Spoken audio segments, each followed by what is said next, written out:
예, 반갑습니다. 오늘은 재무분석 두 번째 시간이고요. 제3장 재무상태표를 분석해 보도록 하겠습니다.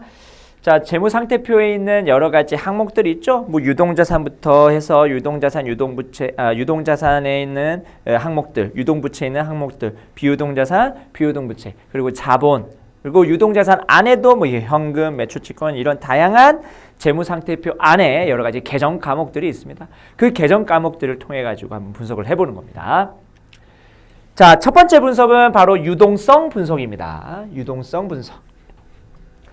유동성이 뭐냐? 유동성은요, 현금화할 수 있는 정도라고 생각하시면 됩니다. 현금화할 수 있는 정도. 그러면 유동성 분석을 할 때 가장 메인이 되는 것은 바로 유동자산입니다. 유동자산. 그리고 바로 유동부채예요. 그래서 유동성 비율은 단기 채무의 지급 능력을 측정하는데, 그러면 단기 채무 지급 능력이 높으려면, 단기 채무 지급 능력이 좋으려면 뭐가 많아야 돼요? 유동자산이 많아야 됩니다. 유동자산이 뭔데요? 1년 이내로 현금화할 수 있는 자산이 유동자산이잖아요. 그래서 유동자산이 많으면 많을수록 단기 채무 지급 능력은 좋다라고 얘기할 수가 있겠죠. 자, 그러면 유동성 비율 중에 첫 번째 유동 비율입니다. 우리가 이거는 암기예요. 이제부터는 암기 잘 하셔야 돼요. 물론 해석도 할 거지만 일단은 암기가 우선입니다. 자, 유동 비율은 정의가 이렇습니다. 유동부채 분의 유동자산. 그러니까 유동 비율이 높으면 높을수록 좋잖아요. 유동자산이 높으면 높을수록 좋다는 소리예요. 그러면은 유동자산이 예를 들어서 100인데 유동부채가 120이다. 이런 소리는 뭘까요? 내가 1년 이내로 현금화할 수 있는 자산은 100인데 내가 1년 이내로 갚아야 될 돈은 120이야. 유동성이 떨어진다고 볼 수 있겠죠. 유동 비율은 그래서 무조건 일단 100%보다 높아야 돼요. 그래야지 내가 1년 이내로 갚아야 될 것들을 내가 유동자산들을 잘 처리해가지고 갚을 수 있겠죠. 단기 채무 지급 능력. 이걸 보는 거예요. 그래서 단기 채무인 유동부채를 갚을 수 있는 능력을 보는 겁니다. 지금 여기 있는 유동성 비율이요, 다 그래요. 이 단기 채무인 유동부채를 잘 상환할 수 있는지 그거를 보는 겁니다. 현금화가 용이한 유동자산으로 일단 측정을 하고요. 비유동자산은 현금화가 조금 더디죠. 더디죠. 유형자산이라든지 무형자산 같은 장기적으로 사용하는 자산들은요, 현금화가 더디죠. 그래서 유동성 부족은 기업의 부도로 이어질 수 있다. 당연한 얘기니까 충분한 유동성 확보가 필요하다. 이렇게 보시면 돼요. 그러면은 유동성 비율 중에서 첫 번째 유동 비율 받고, 두 번째 당자 비율입니다. 당자 비율은 뭐냐면 우리가 유동자산을 크게 세 가지로 구분을 해볼게요. 현금 및 현금성 자산. 현금이죠. 현금. 그 다음에 매출채권. 매출채권이 있고 그 다음에 재고자산이 있습니다. 재고자산. 가장 대표적인 유동자산입니다. 뭐 선급비용 이런 것도 있지만 이것도 뭐 제외하고 이 세 가지로 보고 우리가 한번 유동자산 안에 가장 대표적인 포션이 바로 이 세 가지니까 이 세 가지를 볼 텐데, 유동성의 순서를 한번 우리가 매겨볼게요. 매겨볼까요? 유동성의 순서. 가장 유동성이 좋은 거. 현금 그 자체죠. 요거 1번. 현금 그 자체가 가장 유동성이 좋고, 그 다음이 매출채권, 그 다음이 재고자산이에요. 자, 그러면 재고자산은 가장 유동성이 떨어진다. 왜? 재고자산은 팔리면 그때 현금이 되는 거긴 하지만, 이 재고자산을 내가 지금 당장 내가 시장에다가 팔아야지 하면은 금매로 처분해야 되고, 금매로 처분하게 되면은 가격이 깎입니다. 정상적인 가격을 못 받아요. 매출채권이 뭔데요? 나 받을 돈 있어요 라는 거죠. 매출채권이 지금 당장 내가 3개월 후에 받을 돈이 있는데 이 매출채권은 지금 당장 내가 현금화를 하고 싶어 해요. 그럼 어떻게 하면 되냐면 이 매출채권을 다른 사람한테 팔아버리면 되는데, 야, 네가 대신 3개월 후에 쟤한테 돈 받아. 응? 그러면은 내가 너한테 넘길 테니까 쟤한테 돈 받아. 대신에 내가 수수료 떼가지고 너한테 좀 받을게. 그러니까 예를 들어서 이런 거예요. 100이라는 돈을 3개월 후에 내가 받기로 되어 있어요. 그 매출채권 100이라고 기록이 됐겠죠. 근데 3개월 후에 내가 현금화가 되잖아요.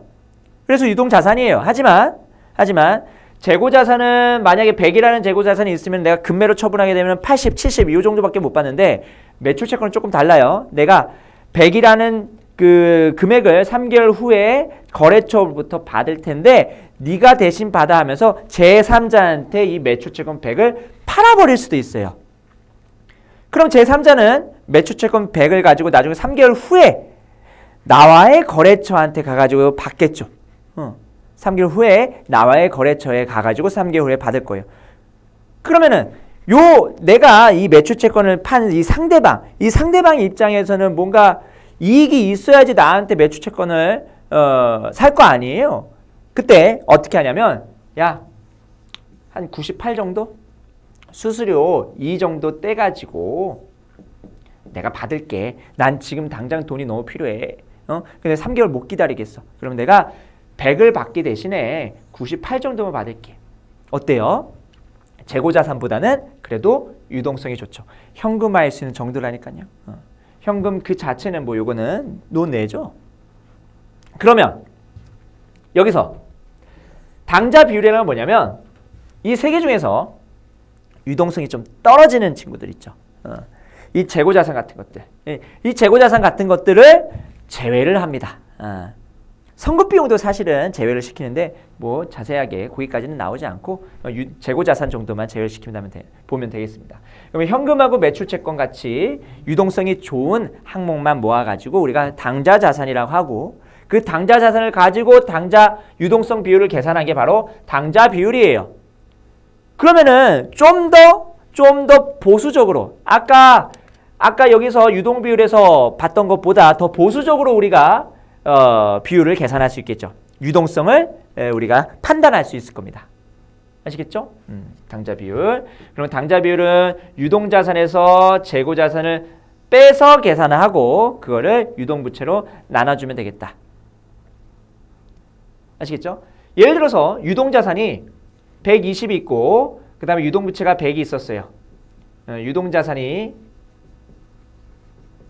120 있고 유동부채가 100이 있었어요. 그러면 유동비율은 얼마예요? 120%죠.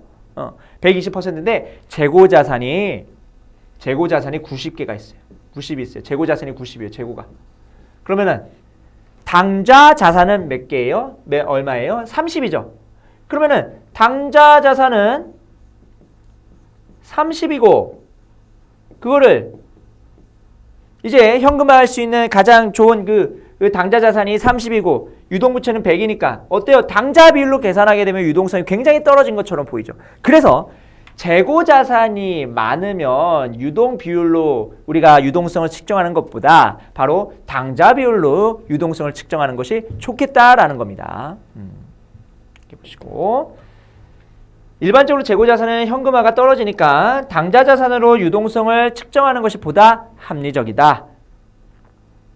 유동 비율은 높은데 당자 비율이 낮다면 재고자산의 과대 보유를 의심해라. 왜? 지금 여기서 마찬가지죠. 유동 비율은 120%인데 당자 비율은 30%잖아요.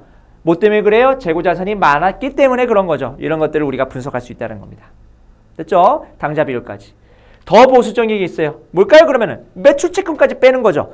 현금 그 자체를 가지고 우리가 유동성을 분석하는 게 바로 이 현금 비율입니다. 그리고 현금 및 현금성 자산을 가지고 내가 얼마를 갚을 수 있는지 가장 보수적이죠. 매출채권도 상대적으로 재고자산보다는 유동성이 좋은 거지 현금에 비해서는 떨어지잖아요. 그래서 현금성 자산으로만 유동부채를 커버한다고 보는 비율이 바로 현금 비율이고 가장 직접적이고 가장 보수적이죠. 됐죠? 이 세 가지 비율이 가장 메인이 됩니다. 그 다음 순운전자분 비율이라는 게 있습니다. 앞에서 배웠던 유동 비율, 당자 비율, 현금 비율 요 한 세트로 같이 보시고요. 그 다음에 순운전자분 비율을 볼 텐데 순운전자분의 정의를 우리가 알아야겠죠? 순운전자분의 정의는 요렇습니다. 먼저 유동자산 빼기 유동부채예요. 유동자산 빼기 유동부채가 순운전자분입니다. 보통 순운전자분은 플러스가 나와야지 정상일 거예요. 유동자산이 유동부채보다 많은 게 일단은 일반적이니까. 그럼 순운전자분 비율은 뭐냐? 총자산에서 순운전자분이 차지하는 비율이 순운전자분 비율이에요. 됐죠? 순운전자본 비율 자체는 어떤 우리가 관계 비율을 얘기하는 거는데 이 순운전 자본이라는 것은 어떤 절대적인 금액이죠. 순운전자본 비율은 보통은 순운전 자본은 일반적으로 양수라고 했지만 음수가 나올 수도 있죠. 언제? 유동부채가 유동자산보다 크면은 음수가 나올 수도 있습니다. 자, 그러면 순운전 자본이 운전 자본이 음수가 나왔다. 그러면은 유동 비율은 100%보다 작을 겁니다. 왜요? 유동 비율의 정의가 뭔데요? 유동 비율의 정의는 유동 자산 나누기 유동 부채니까요. 유동 부채가 더 크다면, 요게 더 크다면 요거는 100%보다 1보다 작은 숫자가 나올 거예요. 아시겠죠? 유동 비율은 음수가 나올 수 없습니다. 음수가 나올 수 없어요. 둘 다 플러스 자산이잖아요. 플러스잖아요. 음수가 나올 수 없어요. 대신에 순운전 자본은 음수가 나올 수 있죠. 어떤 절대적인 금액이니까요. 순운전 자본 비율이 음수라는 것은 유동 비율이 100%보다 작다는 것이고 순운전 자본이 음수라는 것은요. 여기 있는 유동자산 빼기 유동부채가 음수고 순운전 자본 비율도 음수가 나옵니다. 이해되시죠? 순운전 자본 비율도 음수가 나옵니다. 유동자산 빼기 유동부채가 음수가 나오니까.